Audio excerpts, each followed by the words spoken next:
How's it going, everybody? My name is Infamous Isaac, and I'm here with a video on BoJack Horseman Season 4.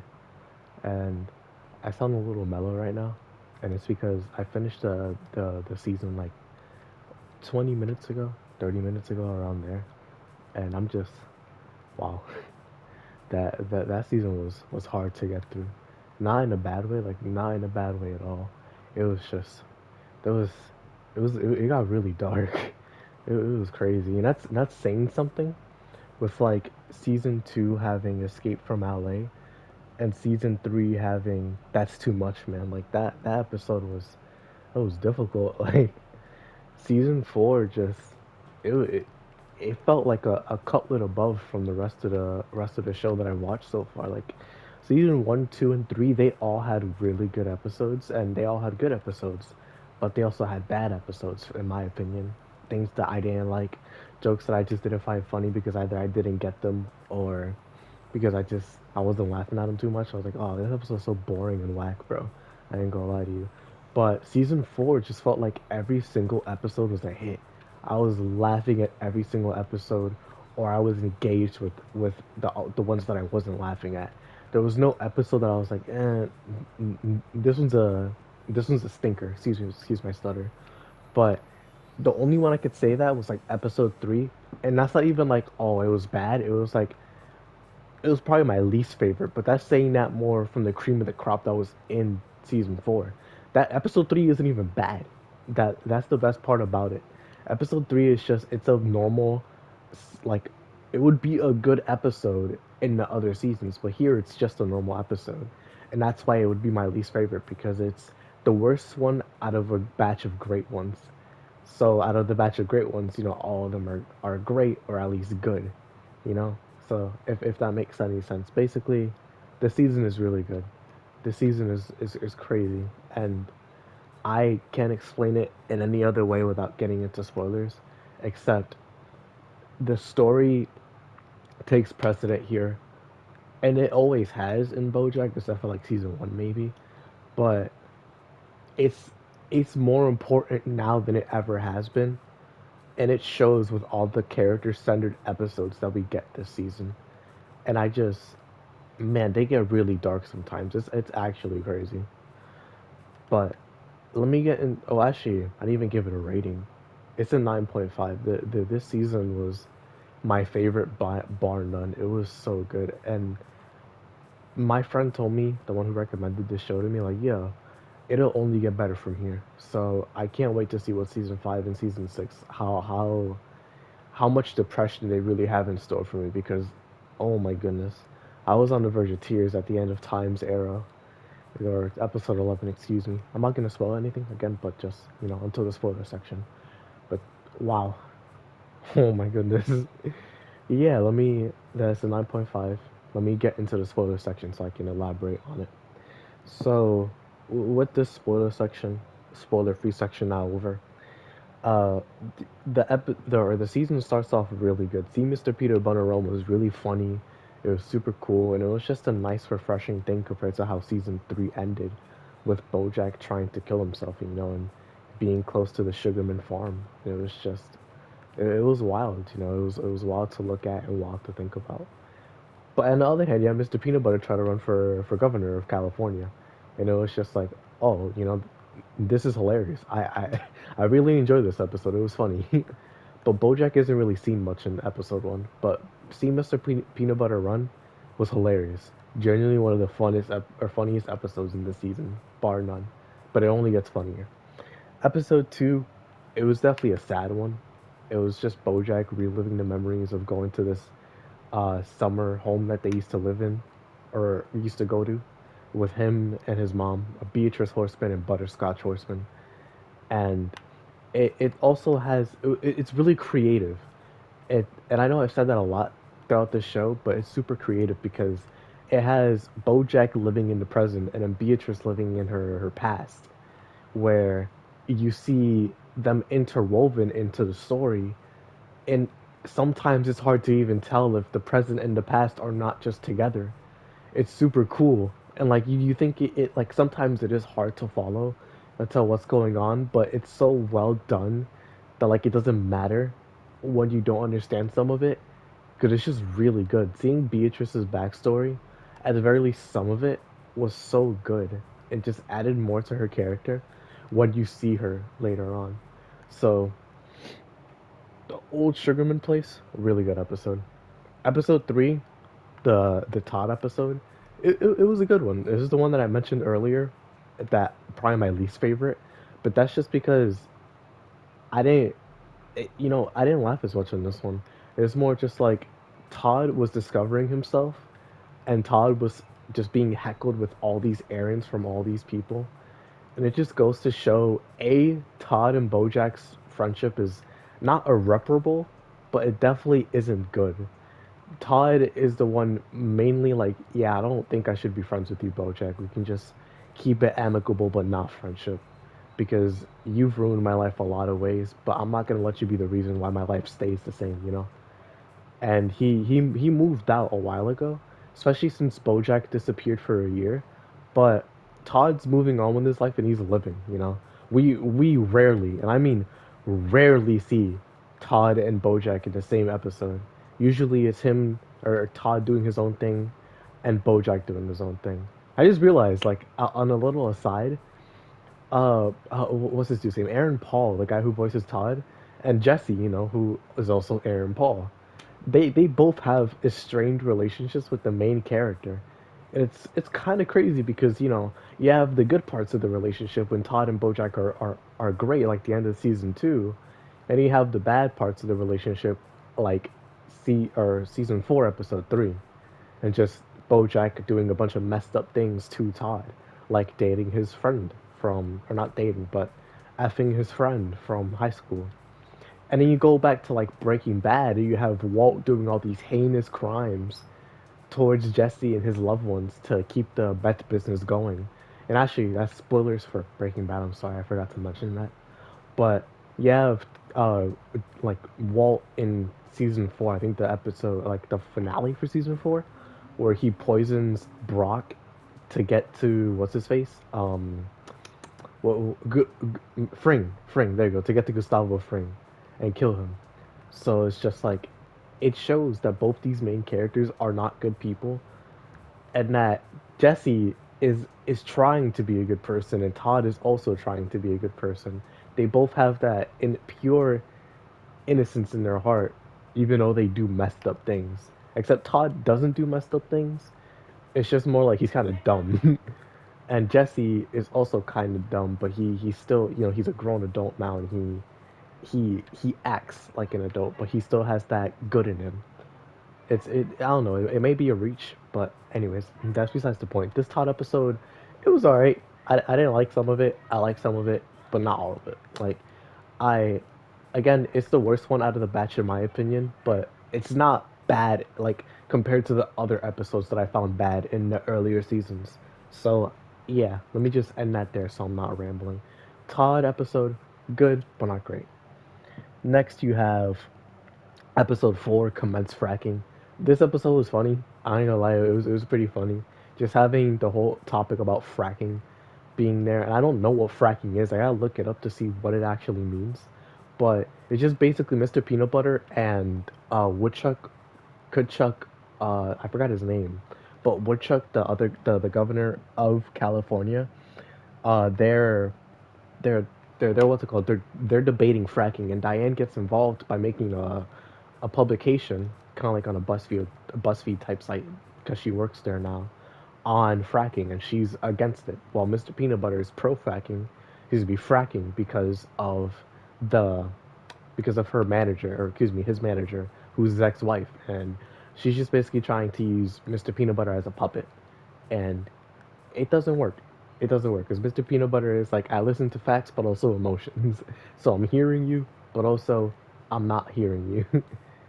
And you also have, I haven't mentioned, episode 3 was where we meet Hollyhock, and at first I didn't like her because the way they introduced her was like, oh, she's gonna be another BoJack, and that would lead BoJack to do bad things and just be lazy and continue his tendencies of being just BoJack Horseman. But she gets way better than the way they introduced her. Like Todd is the one that meets BoJack, excuse me, Hollyhock, and they just they did a weird job introducing her because they seem similar. They could be father and daughter, but with the twist that happens later on, it's like, oh, this was just a weird introduction to show that they're similar. That's what I didn't like about the episode was that Hollyhock was introduced, but then after finishing the season, seeing how she was introduced compared to what she ended up being just felt like tonal dissonance, if that makes any sense. It didn't feel like Hollyhock was planned out to be what she became, but at the same time, it doesn't feel like she wasn't. It just feels like that introduction was a weird, what are we trying to do with this character? But luckily, they did figure out, or well, at the very least, that wasn't the impression that I got after that episode. She got a lot better, and I liked the way that she went. I don't want to say like the writers didn't know what they were doing. It's just the episode didn't feel consistent with what her character was in the future. And not like it was a character change, but it just she feels like a different character all in all. Super weird. But yeah, episode 4, fracking. It was a good episode. It was funny. Hollyhock and BoJack are just looking for her mother because that's the whole goal. Just try to figure out who her mother is and who her father is. They think it's BoJack, but we learn something later that it's not. Thoughts and Prayers episode 5, hilarious episode. Hilarious, actually funny. It's about, and I probably shouldn't be saying this on YouTube, but about mass shootings and just how they were really, there was a lot happening. A lot of them happening, and they still are happening. It's a huge problem in the US because, guns and all that. I'm not going to speak on it. That is not my business. I don't have any opinion on it. It's bad, it's a tragedy, people die. It sucks. And as the video or as the episode would say, my thoughts and prayers go out to the families and loved ones of the people who lose people in mass shootings, because it's sad. And this show is one of those shows that tackles these subjects, but tries to be funny about it. And this episode, like, it reminds me of that one episode of the I forgot the guy, the rhinoceros guy, and Diane. Excuse me, how Diane tried to expose him during the Secretariat filmings, I think, around there. Because or actually not during, but after, when they were going on the tour. I think it was season 3, actually, where that happened, yeah. And it just brought up this whole thing about feminism and just Diane's side of it versus the real dark tone of the rhinoceros guy's side of it, of how he takes advantage of women, but they're not gonna stop him because he has the facade of being a nice guy, and it's just like it was super crazy, like it or not introspection, but thoughts about that whole thing, and it just made me think. And this is one of those episodes as well that made me think because it talks about mass shootings, but also how they're used by Hollywood and how they can't release a movie that they've been filming because of Courtney something, Courtney Portnoy, I think her name is, where her and Todd are getting married and all that. But during the filming of the movie, a mass shooting happens, and so they have to kind of cut out some scenes from the film because the mass shooting was similar to a scene in the film because it was at a mall and the scene takes place in a mall. So they have to find a way to edit that out while also keeping the movie on schedule to release. But a lot of mass shootings actually happened during this episode. I don't know why. I really do not know why. And while the subject matter is dark, like super dark, they have a fun twist to it because it's not like talking about the mass shootings directly. It's more how people are scum when they use them, use strategies, or excuse me, tragedies to promote movies and film and products and just getting that bottom line, the motive, the money. And what's her name? Princess Carolyn and the turtle guy are all just like thoughts and prayers throughout the whole episode when they're talking about mass shootings, about how they're going to promote this movie, and in the end they can't because once they cut out all the footage of the mass shootings that have been happening or similar to those, they have like a 1 minute ad for H&M, and that's basically it. So the film has to be scrapped and just they turn it into an advertisement. But this episode was hilarious. I cannot say that enough. This episode was so funny.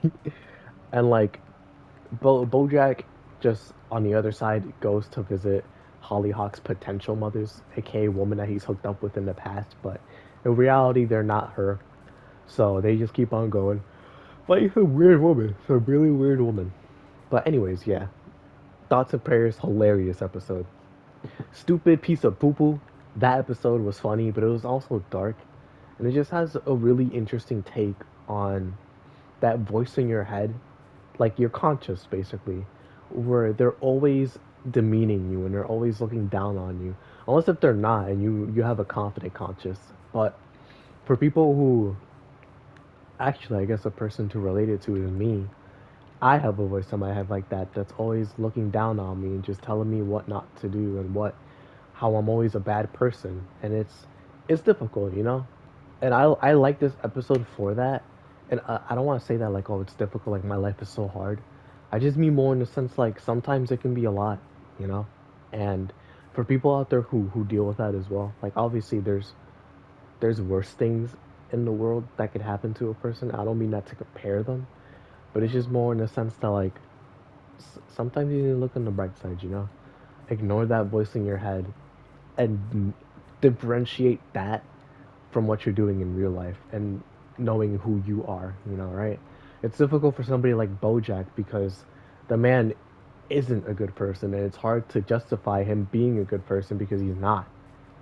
And that voice is just basically him spitting fact.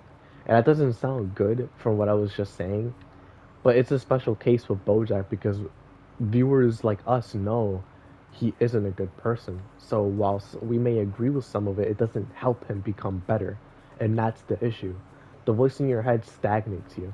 It prevents you from bettering yourself as a person. And I like how this episode looks at that because the voice doesn't go away. It's just he manages it. He lives with it every single day, and it's up to him to find a way to mitigate it so it doesn't impede on his life. And I really like it because it connects with me in a way that I didn't think it would. Because my friend actually told me about this episode. Like, it was a really cool way to look at it, looking at anxiety and depression and just stuff like that. And it was interesting. It was really interesting. But yeah, if you have a voice like that, you know, just know that people are there that love you, and if not, you can always build those relationships and try to find people. But if not that either, at the very least, prior at that point, try to prioritize your happiness and who you are as a person because you can't love other people if you can't love yourself. But even then, if that can happen, then just take it slow and take it day by day. There's always buts and ifs, but at the end of the day, you can always start small. You know, you can always start small. You can take little baby steps until you can take bigger steps. And then when you look back in the past and you'll see, oh, I used to look where I was compared to where I am now. It's like those baby steps were what got you here and change your baby steps into adult steps. So just take it day by day. I promise you do great. But anyways, episode 7, The Underground. And this episode was just funny, honestly. It was comedy. It was basically Mr. Peanut Butter, BoJack, Diane, Princess Carolyn, Todd are all in this party for Mr. Peanut Butter's election, and it has a cave in. Oh my goodness, I've been talking for 18 minutes. Are you serious? Wow, okay. But anyways, yeah. Mr. Peanut Butter's party has a cave in and his house gets destroyed. They're all underground and they're living there for like 10 days basically. And it's just an episode of BoJack and Diane getting wasted together and they're just getting drunk. You know, they're having a good time, they're talking. Diane's sharing a lot, talking about how she doesn't know if she's happy with Mr. Peanut Butter, if things are gonna go good, and she just feels like a bad person. And BoJack, being the voice of reason for once, honestly, is just giving her, you know, good advice, but she just breaks down crying because she realizes like there's the good in the relationship, but it's outweighed by all the arguments and the bad. Because before this, earlier in the season, they were just having a lot of angry sex, which happened in the commence of fracking because they were having an argument back then as well, and that's how they got past it. But at the same time, that's not a solution. That's a temporary answer, and that doesn't do anything except just postpone the problem. And they're just there doing that. Meanwhile, Mr. Peanut Butter and his agent, who's his ex-wife, and his other ex-wife are in the party, and everybody's just like they're. Mr. Peanut Butter is not a good leader. He's a good guy, but he's not a good leader. And once he tries to lead all these people, they just start rioting in the house. they worship the flame of the god, or excuse me, yeah, the god flame, where they're gonna sacrifice him into it because they killed Zach Buff as well with the flame of the god. And Woodchuck shows up and he's like, oh, trying to give reason, and then he just gets tied up in a ceiling fan. So he's just chilling there. He lost his hands because a cave-in happened, and he was trying to dig out because he's a woodchuck, but he lost them, and now he's just there. But they get brought out because Princess Carolyn and Todd actually talk to some ants in the hill that are near here, or not ants, but like just oh, not hill, but ants that are near there. And they have this whole discussion about workers' rights and just having more benefits to who they are, having a union, all that stuff. It's just this really interesting perspective on ants and their community and how they want to mate with real men, and just having more options and more opportunities. And so they have that settled, and then they actually help out their party to get them out of the underground because they're taking up space. So they get them out, and the house is destroyed, and that's where it ends. Really funny episode. I'm skimming over it, but it is what it is. I've been talking for so long, anyways. It doesn't matter. But anyways, episode 8, The Judge. It was a funny episode. Wasn't that great. Probably the second worst episode in the season. But it's Hollyhock basically trying to date an intern at the show that BoJack was at. And also, I didn't mention BoJack's mom, Beatrice, is back in his house, and it was because of Hollyhock, because they went to go see him or her. I don't know. Actually, I think it was either episode 5 or episode 6. It was episode 5. It was episode 5 where they go visit Beatrice, and she's been staying with them ever since. So episode 8 is just basically BoJack trying to get Hollyhock to not date this intern because he knows he's a piece of garbage, but BoJack is trying to sabotage that relationship. But it's just like what happened in like the earlier season where BoJack would sabotage that, and how a whole episode would be based around that, but now it's not anymore. And how Diane's just telling him like, yo, just like if she thinks he's the one, then let her do it and stuff like that. But BoJack is just like, nah, I don't have a good feeling about this guy. And he's trying to be a father, basically, right? And it turns out BoJack was actually right. He was right about the guy. He wasn't good at all. He was scum. And they come to a deal like he'll stop talking to Hollyhock if BoJack gives this script to somebody who'll notice it. And yeah, he doesn't tell her that he was a bad guy because it's just basically like, oh, I was right, you're wrong. Now you don't have anybody to love, stuff like that. It wouldn't have been a good look. And it's just basically him trying to look out for her. It was a good episode. It was funny. But on the other hand, you have Princess Carolyn and Ralph, who was her boyfriend at the time, who she's meeting his parents, and it was a cute episode, but it was also kind of dark because it's a rat slash mouse family meeting a cat, and they have beef. It's like Tom and Jerry type beef. So there's history behind that. It's like history in real life where you have places that don't like each other because of certain attributes. Stuff like that happens in this show as well. And they just they don't like cats. They genuinely just do not like cats. They don't treat her bad. It's just that there's a lot of undertones in what they're doing, celebrating a holiday about killing a king cat, and it's just like she doesn't like it. She's not too fond of it because she feels ostracized and just not a part of the family. Especially since I forgot her name. I forgot Ralph's sister's name. But whatever. She's Diane's boss, basically. That's what it is. But anyways, episode 9, Ruthie. It's a pretty dark episode. I ain't gonna lie. Like episode 9, 10, 11, and 12 are all pretty dark. Where episode 9 is just a Princess Carolyn episode for the most part, where we see her day, like one of the worst days of her life, if not the worst day of her life, where she's excited about the pregnancy, everything's going well. But the day doesn't start good at all. She spills coffee on her clothes and all that. She's going to go check if her uh, pregnancy is going good. And she's working at the office. She's talking to Judah, all this stuff. And incident number 1, she goes to the jeweler, right? Because Judah postponed her doctor's appointment.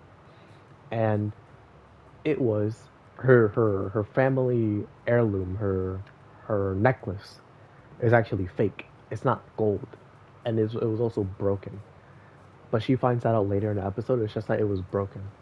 And actually, incident one was that she goes to Robitowitz, I think is his name, to his office to talk to Courtney, but she was fired by, or well, but Princess Carolyn is fired by Courtney. So that's incident number one. Incident number two is the jewelry. Incident number three is the pregnancy. Turns out she had a miscarriage, and that is important later on. I'll explain why later. But after that, she goes back to the jewelry place. Turns out that the necklace isn't gold; it's gold plated, so it's basically worthless. But she still fixes it, puts it on, all that stuff. And incident number five, she finds out that Judah actually didn't tell her about the merger with Vim, the old place that she used to work at, and it was just basically like a lack of trust in Judah, which sucks because Judah's a really good guy. It's just he doesn't his display, excuse me, emotions well, so it's hard for him to communicate this, and he makes decisions without her knowing, which like it's not him undermining her or trying to get above her. It's just him trying to be a good person, and it comes off wrong, comes off as deceitful, and like while it had good intentions, the truth just would have been better. It generally just would have been better.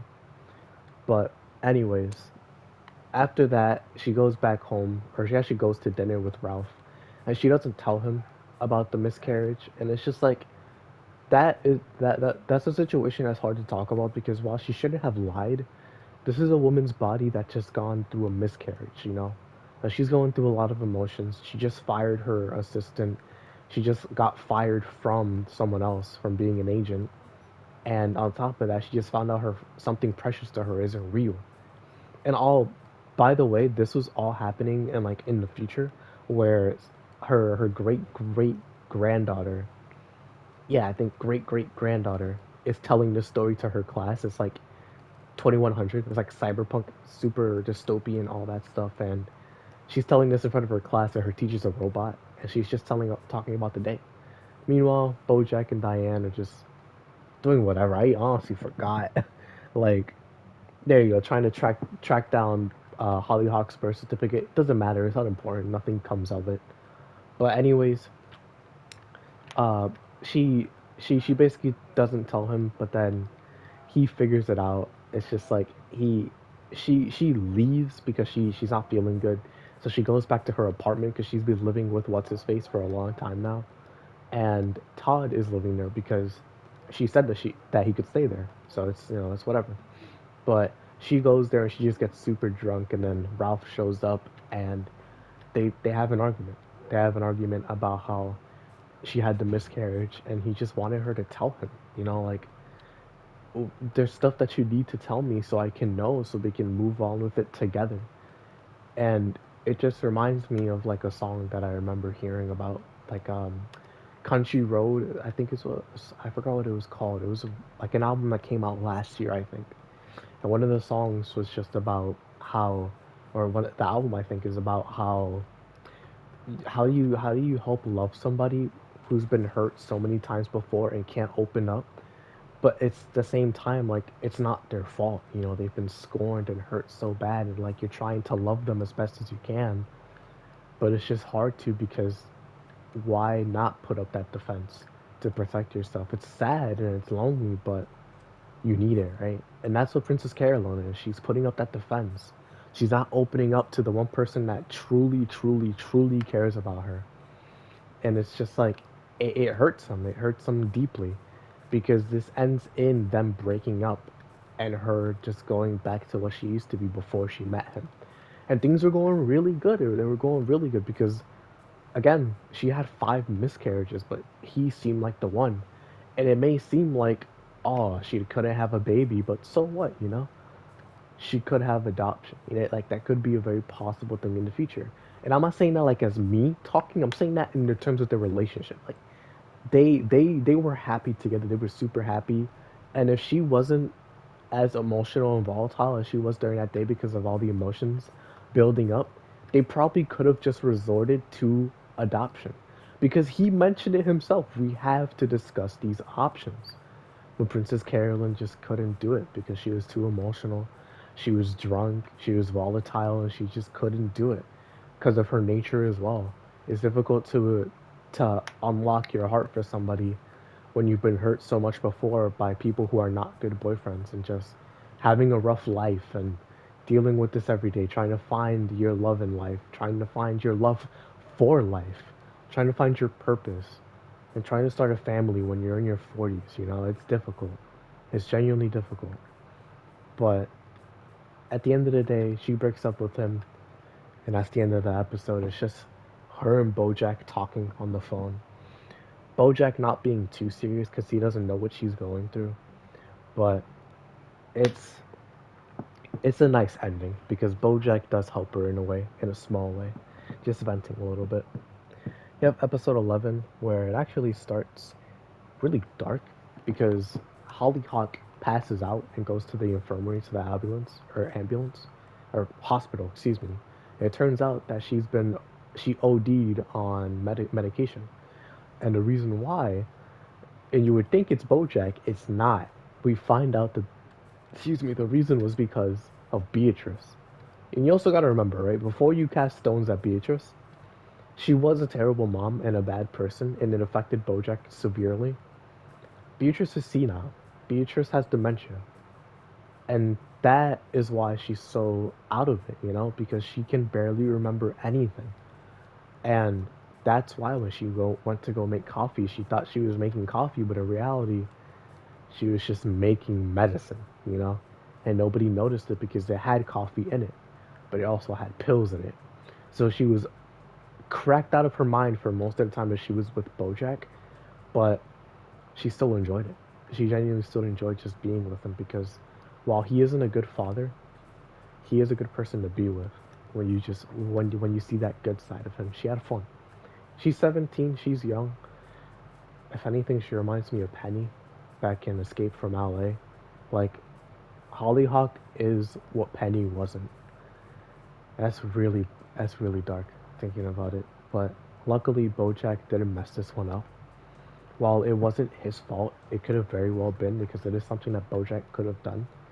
But regardless, the other side of it is basically like uh, Diane making an article about Jessica Biel, which is uh, Mr. Peanut Butter's ex-wife, and how she doesn't like avocados. And just basically Woodchuck versus Jessica Biel because Mr. Peanut Butter dropped out of the race, and he's not going to be governor anymore. He's supporting Woodchuck, and Jessica Biel becomes the new mantle for Puppet with the other Katrina. There you go. Her name's Katrina. Basically puppeteering him, and yeah, she loses. She loses because she said that she didn't like avocados. And that whole article that was just meant to be a normal thing for her job ended up ruining her. So it's like, oh shoot, alright, cool. But yeah, episode 11, well, actually, episode 10 ends with BoJack going to the a new retirement home because once he found out that his mom was the one that did that to Hollyhock, she or well, he took her to a retirement home, a worse one where she can barely like it's bad, it's really bad. So she's there, and at the end of the episode, she realizes like BoJack, you're here because the dementia. Like the whole time, she thought that she was or that BoJack was Henrietta, her maid for her house, and that leads us to episode 11. Time Zero marches on, bro. It's just called Time Zero, but the quote was from her dad. And Time Zero is basically the second part to Beatrice's backstory, where we see her as a young adult post what happened to her mom, where she got a lobotomy. And the reason, let me try to explain it as best as I can, because I have like 20 20 minutes left before I start running out of time. But in episode 2 of the Old Sugarman Farm, basically Beatrice's mother lost her son, Cracker Jack, due to World War II. Or actually I think Vietnam War. I think it was no, it was World War II. It was World War II, and she was super excited to see him back home. But when she found out that he died, she was devastated, and she just got into like postmortem depression, and she was never the same. And her husband was never home because he was never equipped to deal with that. Not absolving him from his sins, but more like just it's the reason why he didn't do it because the man's terrible. The man is a horrible human being and deserves nothing. But that's why he was never home. So it was just Beatrice who was a little kid and a mourning mother. And when Beatrice and her mother go out one time, she basically crashes the car. And when her husband finds her, he's like, "All right, I'm gonna get you a lobotomy." And so they get her a lobotomy. And after that, her mother's never the same. She can't raise her child because she can't even think. Her faculties are impaired, like permanently impaired. She is not the same person, barely even a human at that point. It's just really sad because her husband did that to her. And it's also the time period that they were in where you don't realize that it's not a good medical practice because it was a time before the internet, a time before advancements in science, all that stuff, all that stuff. But part two times arrow is basically after that, where her mom has a lobotomy and now she's basically being raised by her dad, but her dad's trying to marry her off to the Creamerman place, like their son, and it's not like her dad is just a really bad person. They're really bad, but she's just basically growing up, and we see her growing up, and it's just showing. This episode is showing Beatrice remembering her memories, recollecting everything, remembering what was happening, but at the same time she was losing them, because of dementia.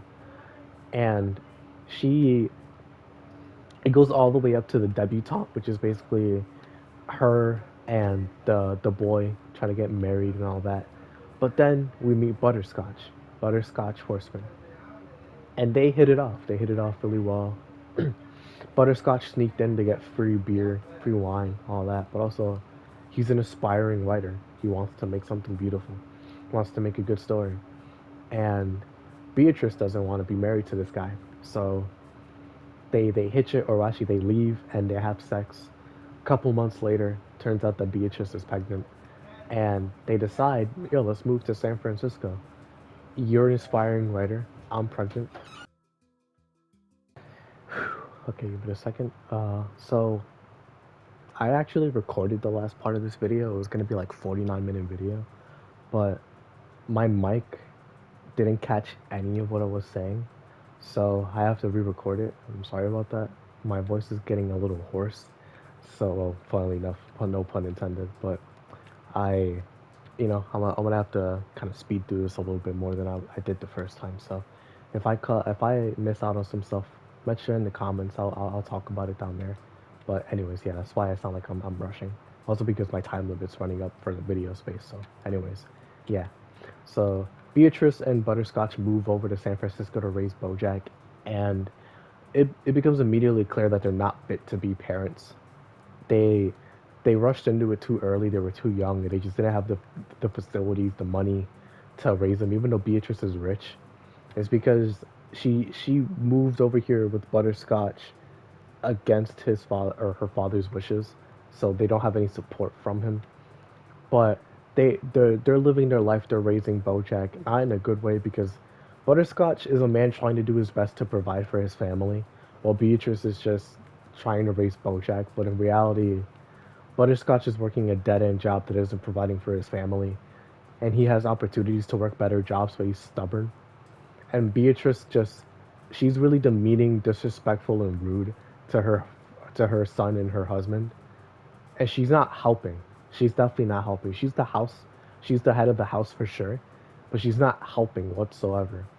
And it sucks, because Beatrice was raised like this by her father to be this rude person. And it's also because her mother was lobotomized. So she didn't have that caring love from a mother to take care of somebody like BoJack.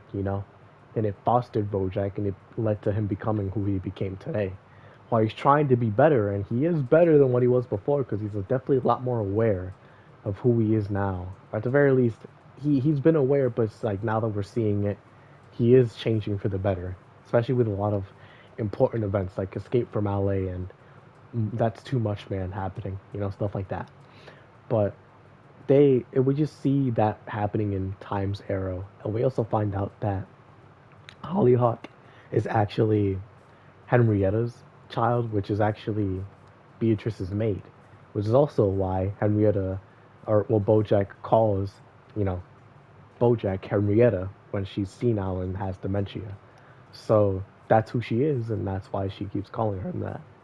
And again, this happens during the end of episode 10, going into episode 11. So when episode 11 ends the flashback, BoJack is just basically talking to his mother after she realizes that he's there, and the dementia is really bad. Like it's really bad. So BoJack finds it in the kindness of his heart to just basically comfort her, not telling her the truth, but it's it's super sad. Like Time's Arrow was an episode that had me gripped from start to finish. I think it might be my favorite episode 11 out of the series so far, which is crazy because again, Escape from LA and That's Too Much Man exist. If I had to rate them so far, season 1 was definitely the worst episode 11, but it was definitely impactful. Season 2 was the second best. Season 3 was the second worst, and season 4 was the best. And like season 1 was definitely like the worst. Not great, but it was also really good. Well, that's kind of productive. Excuse me. Not great, but it was still good. Season Escape from LA was just really good. That's Too Much Man was good, bordering really good, and Time's Arrow is borderline masterpiece. It's crazy. It's genuinely so crazy how Beatrice influences the show so much. Because if Beatrice wasn't the way that she was, a lot of things wouldn't happen the way that they happened. BoJack might not have even met Herb. Mr. Peanut Butter wouldn't have his show. Like a lot of things hinge on Beatrice's mother getting a lobotomy, like changing a bunch of events that influenced a bunch of other events that influence what we have today. Except for maybe like Princess Caroline, like for most of her life until she met BoJack, but that's besides the point. So episode episode 12 is continuing off of that, where BoJack is just now at his house, and he actually he knows that like Hollyhock, he isn't gonna be allowed to see her by her parents, her 8 dads, and so he's just basically he gets inspired by, I forgot what it was, but it was just basically to do everything that you can before it's too late. So he tries to figure out one last time who is Hollyhock's mother, because it's not any of the people that BoJack slept with, it's not any of the people that we thought. So it's like, who is it? And again, it's Henrietta. So BoJack pieces it together because he didn't see the flashback. We did. So he pieces it together. He finds out that through the arduous legal process of going from California to San Francisco and finding out who her father and mother really are, turns out it's Butterscotch and Henrietta. And Butterscotch is already dead. He passed away. God rest his soul. But he goes to tell Hollyhock's dads about that, and he wants to go tell her, but he knows that he can't. So he's just like, whatever. If I can't tell her, then just please give this to her. Like, I I need her to know who her mother is, please. And since he's basically her brother, they do it. They give it to him, or for to her, because he also went through the effort and shows that he cares. And on the other hand, you have Princess Carolyn, who is just down on her luck, really down on her luck.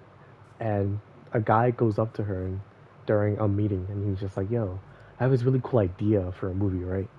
And she's just like, she's disregarding it, but once she sees the name of the movie being Filbert, she gets really ecstatic about it because that was what her name for her son was gonna be when she was still with Ralph. And now she's gung ho about it, and she doesn't want to cast BoJack for it, but the turtle guy, I forget his name, that's the only person that he wants on the movie. So she forges BoJack's signature, but she actually goes to tell him like, "Yo, do you want to do this movie? Please say yes."